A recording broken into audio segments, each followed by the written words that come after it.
வணக்கம் and welcome to the show interesting info. March 25 இன்னைக்கு world லெவலில் ஹோலியை வந்து செலிப்ரேட் பண்ணுறாங்கப்பா. வேர்ல்டு லெவல் அப்படின்னு நான் சொல்கிறதுக்கான காரணம் என்னன்னு பார்த்தீங்கன்னா, பங்களாதேஷ், இந்தியா, இலங்கை, கயானா, நேபாளம், சுரினம், ஜமைக்கா, கனடா, ட்ரினிடாட், இலங்கை, அமெரிக்கா அப்படின்னு சொல்லிட்டு ஏகப்பட்ட நாடுகளில் இதை வந்து செலிப்ரேட் பண்ண ஆரம்பிச்சிட்டாங்கப்பா. அதுவும் இந்த வண்ணப்பொடிகள்லாம் தூக்கி போட்டு மூஞ்சில் அடிச்சு விளையாடுவோம் தெரியுங்களா, அந்த கான்செப்ட் வேர்ல்டு லெவலில் ட்ரெண்ட் ஆகினுக்குது. அதுலேயும் இதுக்கு எதுக்காக இதை செலிப்ரேட் பண்ண ஆரம்பித்தாங்க அப்படின்னு சொல்லிட்டு இந்த மதம் சார்ந்தவங்க, அதுக்கப்புறம் இந்த புராணங்கள்லாம் நம்பிக்கையுடையவங்களாம் என்ன சொல்கிறாங்க அப்படின்னா, இது வந்து கண்ணன் ராதனையுடைய விளையாட்டு அப்படின்ற மாதிரி ஏகப்பட்ட கதைகள் இருக்குது இது சார்ந்து இப்போதைக்கு. பட் இருந்தாலும் மேஜராக இது எதுக்காக உருவாகி இருக்கிறாங்க அப்படின்னு சொல்லிட்டு எல்லாரும் நம்பக்கூடிய ஒரு விஷயம் என்னன்னு பார்த்தீங்கன்னா, அந்த இரண்யகசிபு அப்படின்னு சொல்லிட்டு ஒரு அரக்கன் இருப்பார். அதாவது அது பெரிய கான்செப்டாக வருங்க. அதாவது பெருமாள்கிட்ட போய் கேட்பாங்க, நான் வந்து சீக்கிரமாக ஒன்று வந்து அடையணும்னா என்ன பண்ணலாம் அப்படின்னா, கெட்டவனாக இருந்தால் சீக்கிரம் வந்துடலாம், நல்லவனாக இருந்தால் ரொம்ப வருஷம் ஆகும், பரவாயில்லையா அப்படின்னு அவன் கெட்டவனாக வேந்துடுறேன் அப்படின்னு சொல்லிட்டு ஒரு அரக்கனாக அவதாரம் எடுப்பார். அவங்களுக்கு புத்தி புகட்டுற மாதிரி பார்த்தீங்கன்னா பக்த பிரகலாதன்னு சொல்லிட்டு அவங்களுக்கு ஒரு புள்ள பொழப்பார். ஸோ இந்த புள்ளையை வந்து எப்படியாவது நம்ம சொல் பேச்சு கேட்கவே மாட்டானே, அதனால் இவனை போட்டு தள்ளிடலான்னு சொல்லிட்டு எல்லாரும் ட்ரை பண்ணுவாங்க. அப்படி ட்ரை பண்ணும்போது தான் பார்த்தீங்கன்னா இந்த இரண்யகசிபுவோட அக்காகிறாங்க. ஸோ அவங்க என்ன பண்ணிடுவாங்க அப்படின்னு பார்த்தீங்கன்னா, ஹோலிகா அப்படின்னு சொல்லிட்டு அவங்களோட பேர். அவங்க இவங்களை வந்து ஒரு நெருப்பில் பிடிச்சி இழுத்துடலாம் அப்படின்னு சொல்லிட்டு, ஏன்னா இவங்க என்ன பண்ணியிருப்பாங்கன்னா ஒரு சால்வை மாதிரி ஒன்று வச்சுருப்பாங்க, அதை போத்தின்னு இருப்பாங்க, அதனால் எந்த நெருப்பால் எந்த பாதிப்பும் வராது அப்படின்ற மாதிரி அந்த கதை வரும். ஸோ இந்த பையனை பிடிச்சி உள்ளே இழுத்துடலாம் அப்படின்னு நினைக்கும் போது பார்த்தீங்கன்னா நம்மளுடைய பெருமாள் காப்பாற்றிடுவார். அதாவது அந்த சால்வை வந்து இந்த பையனுக்கு போயிடும். ஸோ அவங்க நெருப்பில் பொசிடுவாங்க. ஸோ அப்படி நடந்த ஒரு விஷயத்தினுடைய வெளிப்பாடாக தான் இது பார்க்கப்படுது. காரணம் என்ன பார்த்தீங்கன்னா, இந்த ஹோலிக்கு முந்தின நாள் என்ன பண்ணுவாங்கன்னா, நெருப்பெல்லாம் மூட்டி அதை எரிச்சு அதை சுற்றி வளம் வர்றது, கிட்டத்தட்ட அந்த போகி மாதிரி தான் அந்த கான்செப்ட் வந்து வச்சுருக்காங்க. அதுக்கு காரணமே இந்த ஹோலிகா அப்படின்றவங்க அந்த நெருப்பில் இந்த நம்மளுடைய பக்த பிரகதை போட்டு தரலாம் அப்படின்னு சொல்லி பிளான் போடுறதுல அவங்க இறந்துட்டு இருப்பாங்கப்பா. ஸோ இப்படி புராண கதைகள் ஏகப்பட்ட விஷயங்கள் இருக்குது. பட் இன்னைக்கு இருந்தாலும் பார்த்தீங்கன்னா அந்த வண்ணப்பொடிகள்லாம் தூவி விளையாடக்கூடிய அந்த விஷயம் வந்து வேர்ல்டு லெவலில் பயங்கர ட்ரெண்டாக ஓடுங்குதுப்பா. இப்படி செலிப்ரேட் பண்ணக்கூடிய இந்த விழா தான் பார்த்தீங்கன்னா இந்த பௌர்ணமி அன்னைக்கு வருது. இது வந்து ஒவ்வொரு டைமும் வந்து அப்படியே மாறிட்டே வருங்க. பட் ஆனால் இந்த மாதத்தை பொறுத்த வரைக்கும் பார்த்தீங்கன்னா இந்த மார்ச்சில் வந்துக்குது. இதுவும் வந்து இந்த பால்கன் அப்படின்னு சொல்லிட்டு பெங்காலியினுடைய ஒரு கேலண்டர் இருக்குங்க. அதில் பால்கன் அப்படின்னு சொல்லிட்டு மாதத்தினுடைய பேர் இருக்குது. அதனுடைய அந்த முழு நிலவண்ணி தான் இதை செலிப்ரேட் பண்ணுறாங்க. ஷார்ட்டாக சொல்லணும்னா இந்த பிப்ரவரி மார்ச் மாதத்தினுடைய இடைக்கட்டத்தில் வரக்கூடிய அந்த முழு நிலவண்ணிக்கு, அதாவது பௌர்ணமி அன்னைக்கு பார்த்தீங்கன்னா இந்த விழான்றது செலிப்ரேட் பண்ணுறாங்கப்பா. அப்படி உருவாக்கப்பட்ட ஒரு தினம் தான் பார்த்தீங்கன்னா ஹோலி அப்படின்னு சொல்லிட்டு செலிப்ரேட் பண்ணுறாங்க March 25. Next international unborn child day அப்படின்னு சொல்லிட்டு ஒரு டேங்க. இது வந்து போப் 2 ஜான் பாலால் உருவாக்கப்பட்ட ஒரு தினம். பிறக்காத குழந்தைங்களுக்கு எப்படிப்பா நம்ம ஒரு டே வந்து செலிப்ரேட் பண்ணுறது அப்படின்னு யோசிச்சிங்கன்னா, இதுக்கு பின்னாடி ஒரு காரணமே இருக்குது. என்னன்னா, நம்ம கருக்கலைப்புன்ற ஒரு கான்செப்ட் இருக்குதுல்ல, அது ஒரு தவறான விஷயம். ஏன்னா கரு ஒன்று உண்டாயிடுச்சு அப்படின்னாலே ஆன்மான்ற ஒரு விஷயம் உண்டாயிடுச்சு அப்படின்னு சொல்லிட்டு மதம் சார்ந்தவங்களே நம்பிக்கையாக இருக்குது.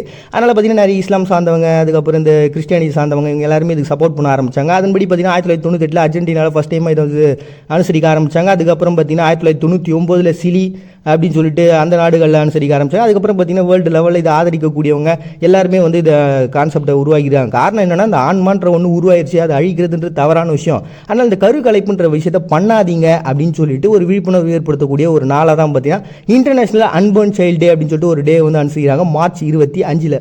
நெக்ஸ்ட் கல்ச்சர் ஒர்க்ஸ் டே அப்படின்னு சொல்லிட்டு ரஷ்யாங்க. ரஷ்யாவை பொறுத்த வரைக்கும் என்னன்னு பார்த்தீங்கன்னா இந்த நாளில் பயங்கரமான செலிப்ரேஷன் அப்படின்னு இருக்குது அவங்க நாட்டில்.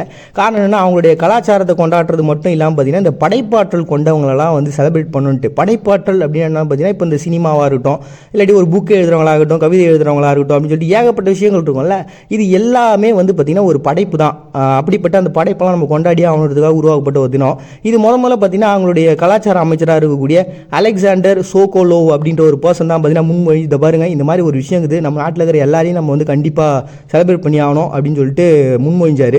அதை தொடர்ந்து பார்த்தீங்கன்னா 2007 விளாடிமிர் புதின் என்ன பண்ணுறாருன்னா, கரெக்ட் தான் நீங்கள் சொல்கிறது, அதனால் கொண்டாடிலாம்ப்பா அப்படின்னு சொல்லிட்டு அவர் வந்து கையெழுத்து போட்டு ஓகே அப்படின்னு சொல்லிட்டு செலிப்ரேட் பண்ண ஆரம்பிச்ச நாள் தாங்க இது. ஸோ இந்த நாளை பொறுத்த வரைக்கும் பார்த்தீங்கன்னா நூலகங்கள், தியேட்டரு, கலாச்சார அரங்கங்கள் அப்படின்னு சொல்லிட்டு ஏகப்பட்ட இடங்களில் பயங்கரமான செலிப்ரேஷன் அப்படின்றது சில இடங்களில் விடுமுறைகளோட கூட செலிப்ரேட் பண்ணுறாங்கப்பா. அப்படி உருவாக்கப்பட்ட ஒரு தினமாக தான் பார்த்தீங்கன்னா கல்ச்சர் ஒர்க்கர்ஸ் டே அப்படின்னு சொல்லிட்டு ரஷ்யா வந்து செலிப்ரேட் பண்ணுறாங்க மார்ச் 25.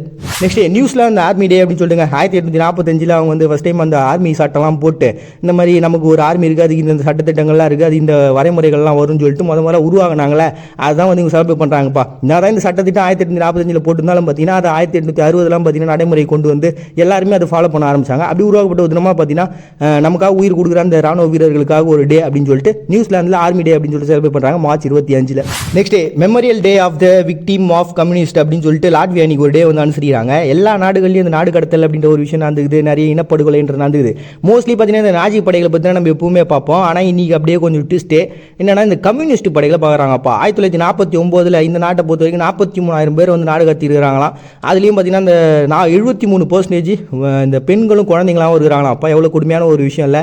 இது நாடு கடத்தல் அப்படின்றதே ஒரு பக்கம் இப்படி போயின்னு இருக்கா. இன்னொரு பக்கம் பார்த்தீங்கன்னா கிட்டத்தட்ட 1.90 லட்சம் மக்களை வந்து இந்த சோவியத்தினுடைய சித்திரவதை முகாமுகள்லாம் போட்டு அவங்கள போட்டு கொண்டு குவிச்சிருக்கிறாங்க அப்படின்னு சொல்லிட்டு ஒரு தகவல். இது வரைக்கும் நம்ம நாஜிக்கை தான் பார்த்துருப்போம். பட் கம்யூனிஸ்ட்ல இந்த அளவுக்கு ஒரு விஷயம் நடந்துக்குதா அப்படின்றத நான் இப்போ தான் படிக்கிறேன்.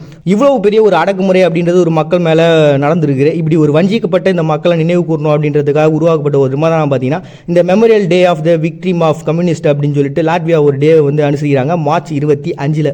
நெக்ஸ்ட் ஐக்கிய நாடுகள் லெவலில் நீங்கள் வந்து டேலண்ட் டே அப்படின்னு சொல்லிட்டு டேலண்ட் அப்படின்னு நம்ம எல்லாருக்கும் ஒரு டேலண்ட் இருக்கும். டேலண்ட்டே இல்லை அப்படின்னா இவங்களுக்கும் நிச்சயமாக ஒரு டேலண்ட் இருக்கும். அதை கண்டுபிடிக்காமல் இருப்பாங்க. அவ்வளோதான். இது மோட்டிவேஷன் பீச்லாம் கிடையாது, உண்மையாகவே இருக்கக்கூடிய விஷயம் தான்.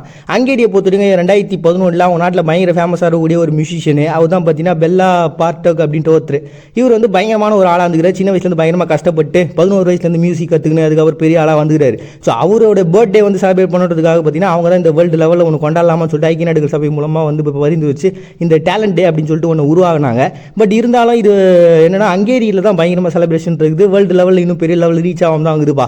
இருந்தாலும் டேலண்ட்டை கொண்டாடுறது நல்லது தானே. இது வந்து அவங்க என்ன காரணத்துக்காக உருவாகினாங்களோ பட் தனிப்பட்ட ஒரு மனிதனுடைய டேலண்ட்டு குழந்தைங்களா இருக்கட்டும் பெரியவங்களா இருக்கட்டும் எல்லாருடைய டேலண்ட்டை வந்து வெளில கொண்டு வரதுன்றது எவ்வளோ பெரிய விஷயம். அவங்களுக்கு புதுசாக ஒரு வாழ்க்கை குத்தாம இல்லை. அப்படிப்பட்ட ஒரு டே வந்து சபை பண்ணுறதுக்காக உருவாக்கப்பட்ட தினம் தான் பார்த்தீங்கன்னா ஐக்கிய நாடுகள் சபையால் உருவாக்கப்பட்டு இன்னைக்கு வந்து டேலண்ட் டே அப்படின்னு சொல்லிட்டு ஐரோப்பிய யூனியன் வந்து செலிப்ரேட் பண்ணுறாங்க மார்ச் 25. நெக்ஸ்ட் இன்னைக்கு இன்டர்நேஷனல் லெவலில் அடிமைத்தனத்துக்கு எதிரான ஒரு நாளாக பார்க்கப்படுதுங்க. இது வந்து அடிக்கடி நம்ம பார்ப்போம் இந்த அடிமைத்தனத்துக்கான எதிரான ஒரு விஷயம். காரணம் என்ன பார்த்தீங்கன்னா வேர்ல்டு வைடில் ஒவ்வொரு நாடுகளும் ஒவ்வொரு சமயத்தில் இந்த அடிமைத்தனத்தை பற்றியான பாதிப்பு அப்படின்றதுல சந்திச்சிருக்கிறாங்களே. ஸோ கண்டிப்பாக அவங்களாம் வந்து அனுசரிக்க தான் செய்வாங்க. அப்படி பார்த்தீங்கன்னா இது வந்து இங்கிலாந்தில் 2007 பார்த்தீங்கன்னா ஃபஸ்ட் டைமாக இது செலிப்ரேட் பண்ண ஆரம்பிச்சாங்கப்பா. இந்த நாளை பற்றிய பேசிக்கான கான்செப்ட் என்ன அப்படின்னு பார்த்தீங்கன்னா 400 வருஷத்தில் கிட்டத்தட்ட 15 மில்லியன் மக்கள் நாடு கடத்தப்பட்டுக்கிறாங்க, அடிமைகளாக விற்றுருக்குறாங்க. ஒரு நாட்டிலேருந்து ஒரு நாட்டுக்கு கொண்டு போயிட்டு அவங்க அடிமையாக வச்சு அவங்களை குழுவை பற்றி கொலை பண்ணி கொண்டு குவிச்சிருக்கிறாங்க. இந்த மாதிரி விஷயங்கள் நிறைய நடந்துக்குது அப்படின்னு சொல்லிட்டு வருத்தப்பட்டாங்க. ஏன்னா வேர்ல்டுலேயே பார்த்தீங்கன்னா முறை அடிமைத்தனத்தை ஒழிச்சது அப்படின்னு பார்த்தீங்கன்னா இங்கிலாந்து 1807 ஃபஸ்ட் டைம் அவங்க சட்டத்தை கொண்டு வந்தாங்கப்பா. அப்படி ஒரு அற்புதமான ஒரு நாடு. ஸோ அவங்க என்ன பண்ணுறாங்க அப்படின்னா இந்த வேர்ல்டு லெவலில் இந்த அடிமைத்தனத்துக்கு எதிராக இன்றைக்கும் வந்து நம்ம கண்ணுக்கு தெரியாமல் நிறைய பேர் இருப்பாங்க. அவங்களாம் காப்பாற்றி ஆகணும்னு சொல்லிட்டு நடவடிக்கை கூடிய ஒரு தினம் தான் பார்த்தீங்கன்னா இன்றைக்கி இந்த அடிமைத்தனத்துக்கு எதிரான ஒரு நாளாக வந்து இன்டர்நேஷனல் லெவலில் அனுசரிக்கிறாங்க மார்ச் 25.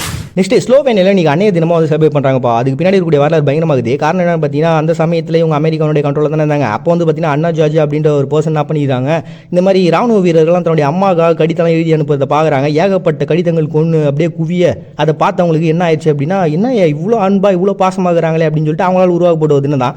அதுக்கப்புறம் பார்த்தீங்கன்னா இவங்க யுகோஸ்லோவாக்கியிலிருந்து அப்படியே பிரிஞ்சு வந்துட்டாங்க. 1991 அவங்க உருவாக்கி போனதை அப்படியே இவங்க ஃபாலோ பண்ண ஆரம்பிச்சிட்டாங்க. எதுக்காக இவங்க இப்போ மேஜராக வந்து இதை செலிப்ரேட் பண்ணுறாங்க அப்படின்னா அவங்க ஊரை பொறுத்த வரைக்கும் இந்த பெண்கள் வந்து கருத்தரிக்கிறது அப்படின்ட்டு ரொம்ப கம்மியாக தான். 30 வயசில் தான் அவங்க வந்து ஃபஸ்ட்டு குழந்தைய பெற்றுக்கிறாங்கன்னா பார்த்துங்களேன். எல்லாரும் ஜாலியாக சுற்றுனதெல்லாம் போதும், நம்மளுடைய வாழ்க்கை நம்ம நாட்டோட எதிர்காலம்னு ஒன்று இருக்குதுல்ல, அது குழந்தை ரொம்ப முக்கியம்ப்பா, தயவு செஞ்சு குழந்தைய கரெக்டாக பெற்றுக்குங்க அப்படின்னு சொல்லிட்டு அதை ஊக்குவிக்கக்கூடிய ஒரு நாளாக தான் பார்த்தீங்கன்னா இந்த நாளை வந்து அவங்க சூஸ் பண்ணிக்கிறாங்கப்பா. அப்படி உருவாக்கப்பட்ட ஒரு தினம் தான் பார்த்தீங்கன்னா ஸ்லோவேனியாவில் இன்றைக்கி அன்னைய தினம் அப்படின்னு சொல்லிட்டு செலிப்ரேட் பண்ணுறாங்க மார்ச் 25. நெக்ஸ்ட் இண்டிபெண்டன்ஸ் டே அப்படின்னு சொல்லி கிரீஸ் ஒரு டே வந்து செலிப்ரேட் பண்ணுறாங்கப்பா. எல்லா நாடும் வந்து அந்த வெற்றி அடைஞ்ச நாளை தானே சுதந்திர தினம் கொண்டாடுவாங்க. ஆனால் இவங்க என்ன பண்ணுறாங்க அப்படின்னா புரட்சி ஆரம்பிச்சு அந்த நாளை சுதந்திர தினமாக கொண்டாடுறாங்க. அது காரணம் இது, இவங்க வந்து ஒட்டமன் பேரரசு வந்து பிரிஞ்சு வந்தாங்கப்பா. 11 வருஷம் போர் பெரிய பிரச்சனைக்கு அப்புறம் அந்த வெற்றின்றது இவங்க கட்சிது. இருந்தாலும் பார்த்தீங்கன்னா 1822 ஹெலனி குடியரசு அப்படின்னு சொல்லிட்டு ஒன்று அமைச்சாங்க. ஆனால் அது 1829 ரத்து செய்யப்பட்டது. மறுபடியும் பார்த்தீங்கன்னா 1830 பார்த்தீங்கன்னா மறுபடியும் இது ஸ்டார்ட் பண்ணாங்க. மறுபடியும் ஒரு 2 வருஷம் போச்சு. மறுபடியும் அவங்களுடைய அந்த ஆட்சி அவங்க சுதந்திரன்றது பறிக்கப்பட்டது. இப்படியே போக ஒரு கட்டத்துக்கு அப்புறமா பார்த்தீங்கன்னா அந்த 11 வருஷம் அந்த போர் அதெல்லாம் விஷயங்கள்லாம் முடிஞ்சதுக்கு அப்புறம் தான் அவங்களுக்கு வெற்றி கிடைச்சது. இருந்தாலும் 1821 ஃபர்ஸ்ட் டைமாக பார்த்தீங்கன்னா மக்களுடைய கிளர்ச்சி அப்படின்றது இவங்க வந்து பெலோ பெனிஸ் அப்படின்ற ஒரு பிளேஸில் ஸ்டார்ட் ஆக ஆரம்பிச்சது. அதுக்கப்புறம் தான் பார்த்தீங்கன்னா சின்ன சின்ன தீவுகள்லாம் அவங்க பிடிக்க ஆரம்பிச்சு கடைசியாக அந்த ஒரு பெரிய போரில் இவங்க பெரிய வெற்றி அடைஞ்சாங்க. ஸோ எல்லாத்துக்கும் காரணம் அந்த துவக்கம் தானே. அந்த துவக்கத்தையே நம்ம கூடிய சுதந்திர தினமாக வந்து வச்சிடலாம் அப்படின்னு சொல்லிட்டு உருவாக்கப்பட்ட ஒரு தினம் தான் பார்த்தீங்கன்னா இண்டிபெண்டன்ஸ் டே அப்படின்னு சொல்லி கிரீஸ் செலிப்ரேட் பண்ணுறாங்க மார்ச் 25. நம்மளால் முடியுமா முடியாதாங்கிற சந்தேகம் தான் நம்மளுடைய முயற்சிக்கு முட்டுக்கட்டையாக இருக்குதோன்னு எனக்கு தோணுது. மறுபடியும் எல்லாரும் நாளைக்கு சந்திக்கிறது உங்கள்கிட்ட விடைபெறுது. நான் உங்கள் பாண்டிய நீங்கள் பார்த்துட்டு இருக்கீங்க. இந்த நிகழ்ச்சி இன்ட்ரெஸ்டிங் இன்ஃபோ.